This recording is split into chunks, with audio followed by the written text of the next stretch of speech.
Welcome back to the channel. My name is Kami, and I'm a completionist who reviews every game after 100% trophy completion. Today's title is a little different, as Psycho Patrol R is still in early access. This means that this video is more like an early impressions and not entirely reflective of the final release.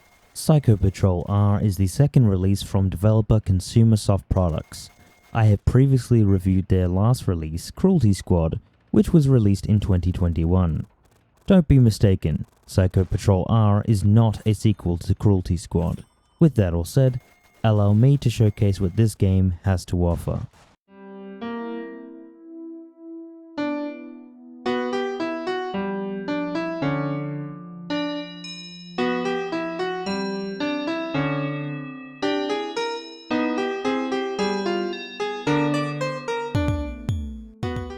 PPR is an immersive sim, a genre that focuses on player choices and interactions. What does this mean for PPR?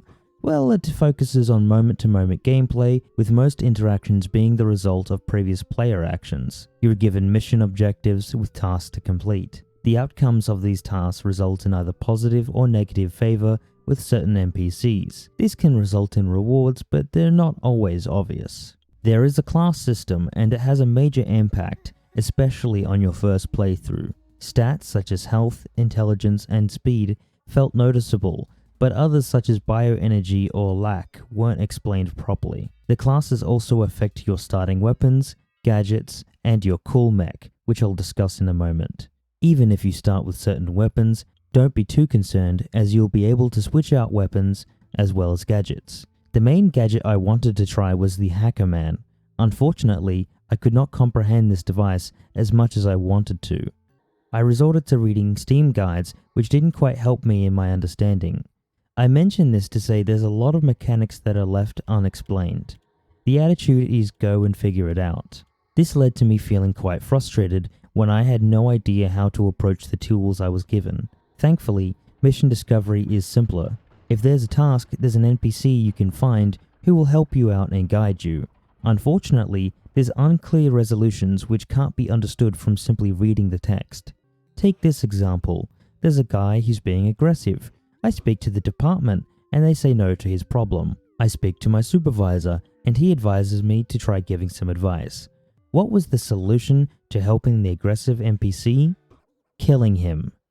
A lot of quests are resolved by killing one person or another, which feels like it went against the whole role of being a police officer. A lot of your time will be spent sourcing information from NPCs. The game presents you with this favor system, which indicates the likelihood of someone divulging information. At the moment, this had no bearing on the actual outcome of my interactions. My choices opened up new dialogue options, but my choices never affected the ability to complete quests or affect how people treated me. Following this, there is a bribe system, which I never had to use or understood where it might be useful. That goes the same for the yes and no options. I believe this likely will be fleshed out, so take my comments with a grain of salt.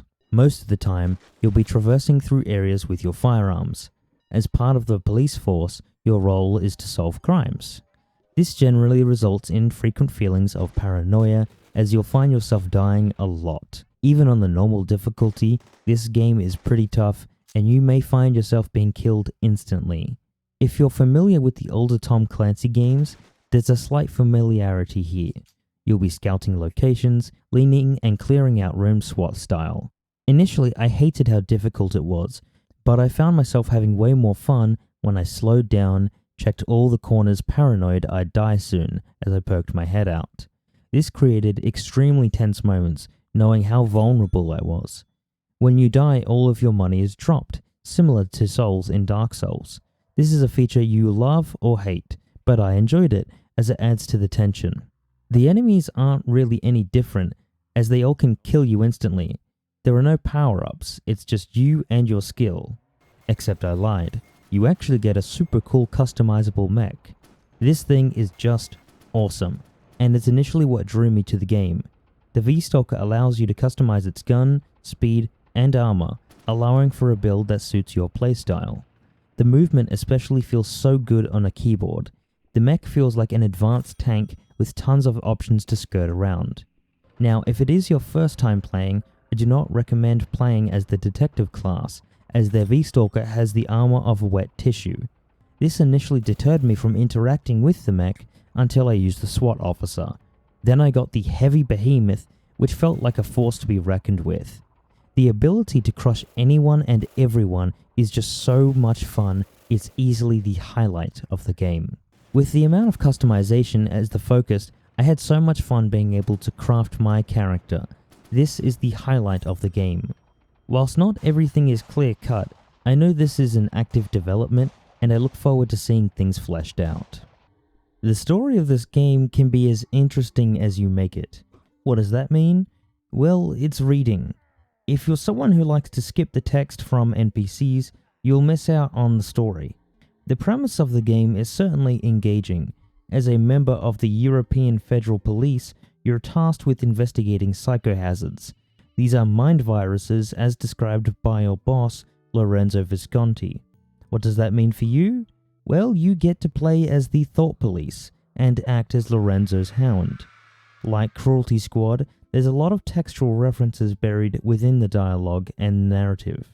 The Psycho Patrol run by your boss is responsible for the de-Hitlerification of a fascist police system. The whole point of the narrative is to help your boss in supporting his academic theories, which were based off ideas from psychoanalyst Wilhelm Reich. There are so many real-world ideas and concepts that don't present themselves to you unless you read into it yourself. I found the story interesting, but I wouldn't say it was of great focus. There's no cutscenes or emphasis on certain moments. The second you finish a quest, there's a jingle and that's it. The main quest is actually very brief, and I only came across the ending by mistake. I have no idea how someone was naturally supposed to get to the ending without a guide. The game has a great deal of lore present. If you're someone who enjoys delving into nuggets of concepts, this game will be for you. Each area you go to has an interesting history with people involved. Many things are secretive, and you can find yourself investigating very odd rabbit holes. That being said, there's a lot of areas that are just empty.